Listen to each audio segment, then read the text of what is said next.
If you can play a melody but don't know how to add chords, this video is perfect for you. We'll take a simple song and build harmony step by step. This approach works for many melodies you might already know to play on the piano.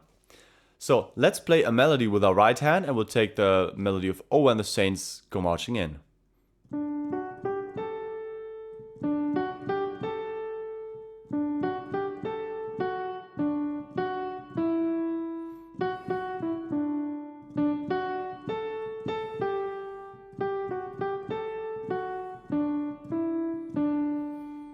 So for this song I chose the key of D major, and this melody is quite nice because it's always in this shape, so you don't need to move your hand around at all.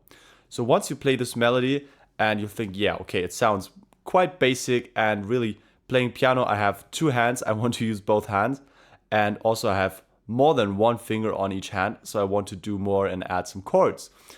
Now how do we do this? First step is to recognize the key we're playing in. Now we're starting on these notes. So the first note is the D, and also the last note, saints go marching in, is also the D. Now the last note is often which tells you the key we're playing in. So we're now in the key of D major is our assumption, and for this song it's correct. For some songs it might not work, and then you might have to look for maybe something like the resting point of the music. Now in this case, the music comes to a rest here. Now this may be different for another song, or of course you can just look up the key on Google, or for example you have a sheet you're playing from. Now once we know this chord, the key we're playing in, we also know the chords of this key. So for example in the key of D major we have of course the D major chord. We have now our 4 chord, which is G, also A major. And with these 3 chords, we can already do almost any harmonizing we need to do. So let's stick to these 3 basic chords first. The 1 chord, the 4 chord, and the 5 chord. Now, how do we find the chords for each part of the melody? This is actually not that hard if you have some basic principles which tell you which chords to play. The first thing you can do is look for chord outlines in the melody. So let's take a look at the first couple notes of Oh When the Saints. Now, did you notice that?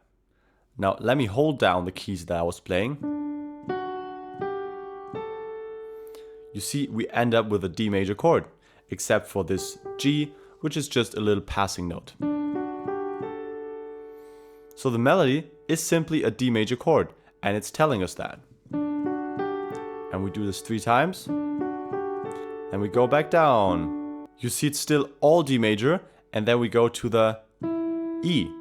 Now in this case, again, we've reached a new sort of resting point, so now we probably will have to change the chord, because this in the key of, in the chord of D major would probably not be that suitable. Now for this chord, we need a new option now. This is where our second principle comes in. Now, the note in the melody is, in most cases, going to be a note of the chord we'll have to play. So let's check, for example, with a D major chord, the E is not in a D major chord.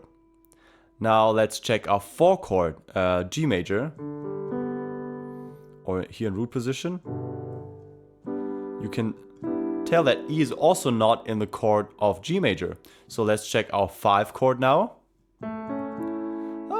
And there our E suddenly appears as the 5th of the A major chord. So that means let's play the A chord for this melody note here. So before the melody comes from, and then we go to A major. And then the melody continues. Here we again have our root and 3rd of D major. Then we simply go up the D major chord, and then the melody does this.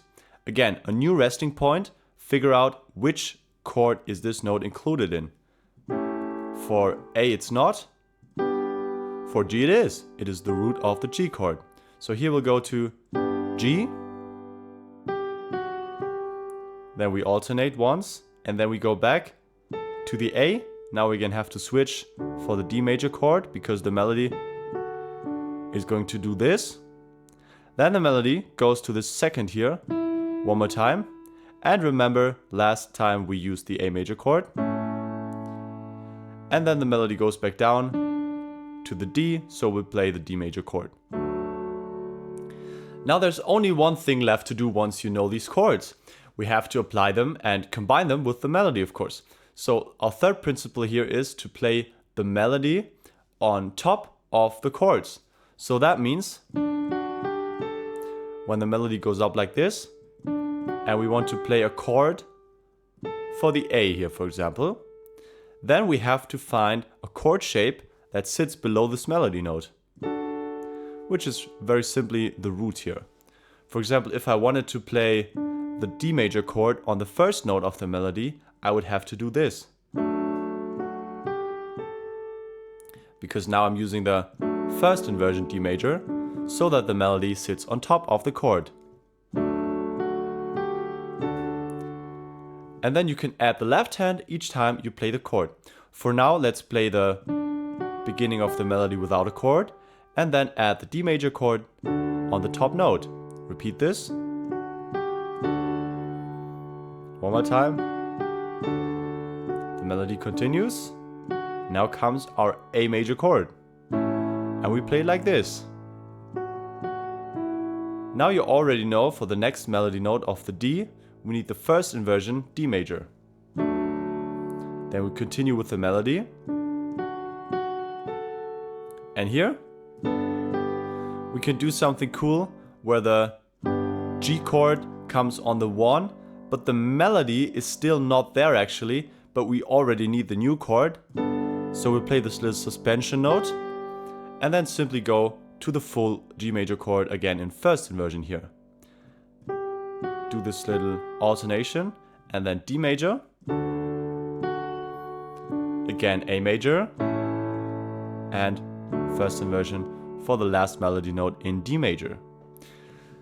Now this process is something which takes time at first, but once you do it more, you get better really quick. If you want to learn more about improvisation, chord playing like this one, how to find inversions and get comfortable on the piano, then I suggest you just check out my free courses I've created on that. It's the link in the video description or in the pinned comment. And let me play it one more time for you and you can follow along.